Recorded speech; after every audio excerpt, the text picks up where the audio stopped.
Halo semua, Assalamualaikum warahmatullahi wabarakatuh. Saya Salwa Lubna Zara Putri Syekina Simanjuntak dengan NIM 251111112200040 akan memaparkan materi mengenai sistem neuropotika dengan dosen Dr. Roski Iliandri, Magister Kesehatan. Nah, jadi kalian tahu nggak sih sistem neuropotika itu apa? Sebenarnya kita biasa kenal sebagai sistem urinaria. Jadi sistem neuropotika atau sistem urinaria merupakan salah satu sistem ekskresi yang paling penting dalam tubuh manusia. Sistem ini bertanggung jawab untuk menjaga kestabilan lingkungan internal tubuh atau homeostatis. Jadi dengan cara membuang zat-zat sisa metabolisme, mengatur keseimbangan cairan dan elektrolit, menjaga pH darah, serta membantu mengontrol tekanan darah. Metabolisme dalam tubuh menghasilkan banyak limbah, terutama dari pemecahan protein, sel-sel tubuh yang rusak, zat kimia, dan obat-obatan. Jika semua limbah tersebut tidak dikeluarkan secara teratur, tubuh akan mengalami penumpukan racun yang dapat merusak berbagai organ. Karena itu, sistem urinaria berperan sebagai penyaring darah, pengatur volume dan komposisi cairan tubuh, pengontrol pH, sistem pembuangan utama, mekanisme detoksifikasi alami, pengatur tekanan darah, pendukung pembentukan sel darah merah. Sistem ini bekerja tanpa henti selama 24 jam setiap hari, dengan ritme filtrasi yang sangat cepat. Sekitar 180 liter filtrat darah terbentuk setiap hari. Namun, hanya sekitar 1-2 liter yang menjadi urin akhir. Ini menunjukkan bahwa ginjal melakukan seleksi zat yang sangat teliti. Lalu kita memasuki organ-organ penyusun sistem neuropotika. Sistem urinaria terdiri dari 4 organ besar, masing-masing memiliki fungsi spesifik dan terhubung satu sama lain. Organ tersebut meliputi apa aja sih? Yang pertama, ginjal atau kidney. Kedua, ureter. Ketiga, vesika urinaria atau kandung kemih. Keempat, uretra. Setiap organ bekerja dalam alur sistematis yang tidak dapat dipisahkan. Yang pertama, ginjal atau kidney. Ginjal adalah organ utama yang menjalankan fungsi filtrasi, reabsorpsi, dan sekresi, serta membentuk urin. Setiap ginjal berukuran sekitar 10-12 cm dan memiliki bentuk menyerupai kacang. Ginjal juga sangat kaya pembuluh darah karena fungsinya sangat erat dengan sistem peredaran darah. Nah, lokasi dan struktur ginjal. Ginjal terletak di daerah retroperitoneal, yaitu di belakang rongga perut. Di sini, ginjal kanan biasanya sedikit lebih rendah daripada ginjal kiri karena terdorong oleh hati. Struktur ginjal terdiri atas korteks renalis, bagian luar ginjal yang berwarna lebih terang. Jadi kalau kalian lihat ginjal yang warnanya lebih terang itu namanya korteks renalis. Di sini terdapat glomerulus, kapsula Bowman, tubulus proksimal, tubulus distal. Korteks berperan penting dalam menyaring darah dan melakukan sebagian besar reabsorpsi. Lalu ada medula renalis, bagian dalam ginjal yang memiliki bentuk seperti piramid atau renal pyramids. Jadi bentuknya segitiga gitu. Di medula terdapat ansa Henle, lalu ductus collectivus, lalu ada pembuluh darah lurus atau vasa recta.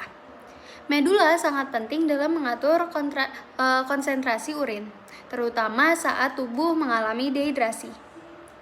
Lalu ada pelvis renalis, berbentuk seperti corong yang mengumpulkan urin dari ductus collectivus sebelum mengirimkannya ke ureter. Lalu ada nefron atau unit fungsional ginjal.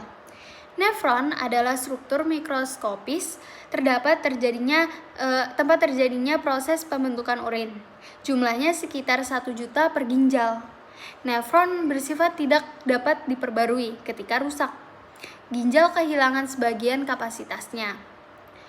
Lalu struktur nefron itu apa aja sih? Yang pertama, glomerulus. Kumpulan kapiler berdinding tipis, tempat filtrasi awal darah terjadi. Lalu ada kapsula Bowman, cawan kecil yang menampung hasil filtrasi glomerulus atau urin primer. Lalu ada tubulus proksimal. Bagian tubulus yang pertama menerima filtrat. Disinilah reabsorpsi paling besar terjadi, sekitar 65%. Lalu ada ansa Henle, terdiri dari lengkung turun atau descending limb. Lalu ada lengkung naik atau ascending limb. Ansa Henle berperan dalam pembentukan urin pekat melalui mekanisme counter current. Nah, lalu ada tubulus distal, tempat reabsorpsi lanjutan, terutama natrium, kalsium, dan ion lainnya. Di sini hormon aldosteron bekerja. Lalu ada ductus collectivus, saluran akhir yang mengatur jumlah air yang harus dikeluarkan. Bekerja sesuai perintah hormon ADH atau antidiuretik hormon. Lalu ada proses pembentukan urin.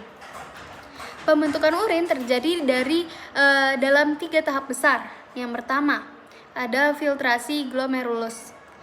Filtrasi terjadi di glomerulus dan kapsula Bowman.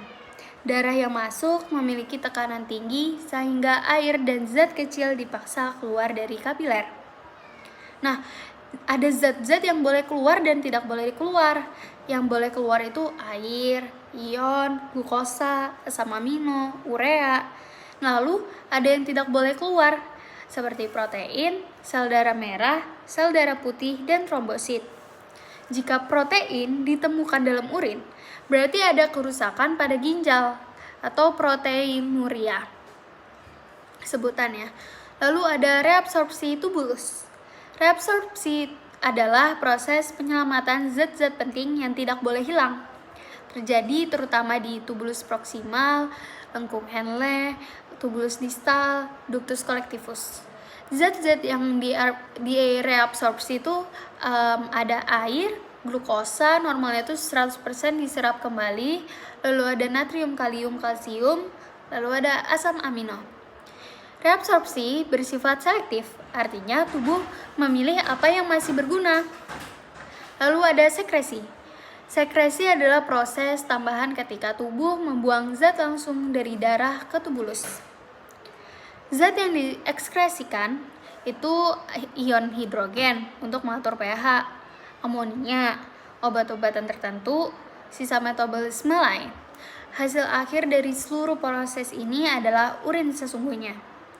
Lalu ada ureter. Ureter adalah saluran panjangnya tuh panjang, sekitar 25-30 cm dan menghubungkan ginjal dengan kandung kemih. Kalian percaya nggak kalau misalkan sepanjang itu, bisa sepanjang itu? Nah, ciri utama ureter itu memiliki otot yang melakukan gerakan peristatik, lalu tidak mengandalkan gravitasi, lalu menjaga agar urin tidak kembali naik ke ginjal peristaltik. Ureter terjadi sepanjang hari secara otomatis. Lalu ada vesika urinaria atau kandung kemih. Kandung kemih adalah organ berotot yang berfungsi sebagai penyimpan urin sementara. Ketika kandung kemih penuh, reseptor dindingnya memberikan sinyal ke otak bahwa waktunya untuk buang air kecil. Kapasitas kandung kemih itu 300-500 ml, dapat menampung hingga 800 ml pada beberapa kondisi. Otot yang dominan bekerja adalah otot detrusor. Lalu ada uretra. Uretra adalah saluran terakhir sebelum urin dikeluarkan dari tubuh. Perbedaan panjang uretra kalau wanita itu 4 cm, kalau pria itu 20 cm. Inilah alasan utama mengapa wanita itu lebih mudah terkena ISK. Bakteri lebih cepat mencapai kandung kemih juga bila pada wanita. Kalau pada pria, uretra juga berperan sebagai saluran reproduksi. Lalu ada fungsi utama sistem uropatika. Nah, jadi yang pertama itu mengeluarkan limbah metabolik. Lalu ada mengatur komposisi cairan tubuh, lalu mengatur pH darah, mengatur tekanan darah, dan produksi eritropoietin. Nah, ginjal menghasilkan hormon eritropoietin yang merangsang sumsum tulang membuat sel darah merah. Jika ginjal rusak, penderita bisa mengalami anemia. Lalu jalur perjalanan urin. Yang pertama ginjal, lalu ke pelvis renalis, lalu ureter, lalu kandung kemih, lalu uretra, lalu keluar dari tubuh. Jadi pentingnya sistem uropatika dalam kehidupan. Jika sistem urinaria tidak bekerja, maka dalam waktu 24 jam tubuh mulai keracunan, 48 jam fungsi otak terganggu, 72 jam nyawa terancam. Karena itu ginjal disebut sebagai filter kehidupan. Jadi, sistem uropatika adalah sistem vital yang berperan dalam menjaga keseimbangan tubuh melalui penyaringan limbah, pengatur cairan, pengatur elektrolit, serta pengatur pH. Ginjal sebagai organ utama bekerja melalui jutaan nefron yang menyaring darah secara detail dan berkesinambungan. Organ-organ lain seperti ureter, kandung kemih, dan uretra memastikan urin dikelola dan dikeluarkan dengan benar. Sistem ini bekerja tanpa henti sepanjang hidup manusia. Kerusakan pada sistem ini akan berdampak langsung pada hampir seluruh sistem tubuh lainnya, sehingga menjadikannya salah satu sistem fisiologis yang paling penting untuk dipelajari dan dijaga. Demikian yang dapat saya sampaikan. Salah kata, wabillahi taufiq walhidayah. Wassalamualaikum warahmatullahi wabarakatuh.